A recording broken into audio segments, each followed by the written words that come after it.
Students, this is the TikTok style version of 2 Minutes or Less, Chapter 8, As a Result, Connecting the Parts. So this chapter is a very, very important chapter because it talks about making those connections. So sentences and paragraphs must connect with one another. You always want to make sure that you're looking back, right? You want to make sure that if you're a good writer, you're always gesturing back. You're always gesturing forward. You're continuing to grow, right, out of what you had already said. Clearly mark those types of connections. It's not just the writing, like required number of pages, right? It's how all of these things connect and intentionally fit together. So remember that no writing is done in isolation. That's why this book calls it a conversation. So you must think about how the sentences and ideas relate to each other.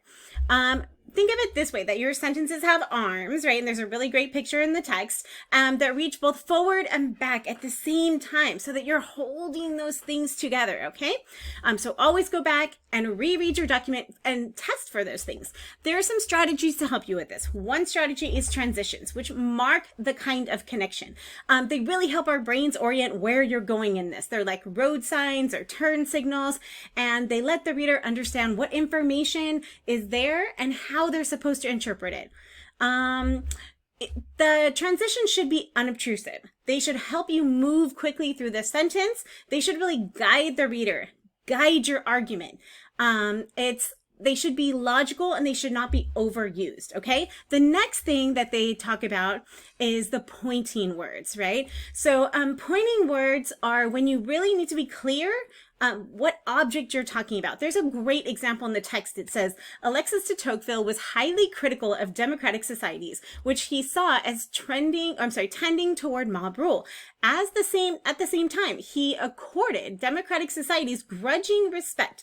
This is seen in de Tocqueville's statement that. So we went back with the word this, like here, exactly what I'm talking about, and they continue. So don't be afraid to repeat those key words, key ideas, those pronouns.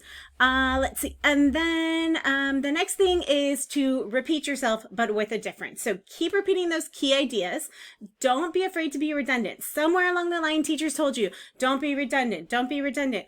Well, it's not that. It's that we need to keep going back to your main idea so we know what you're talking about. Use synonyms and antonyms. Think about Martin Luther King. Dr. Martin Luther King used repetition all the time. And it doesn't sound ridiculous to say, I have a dream, I have a dream, I have a dream, right? It really pulls readers in. So make sure you're really using those synonyms and antonyms to build a bridge between your ideas, okay?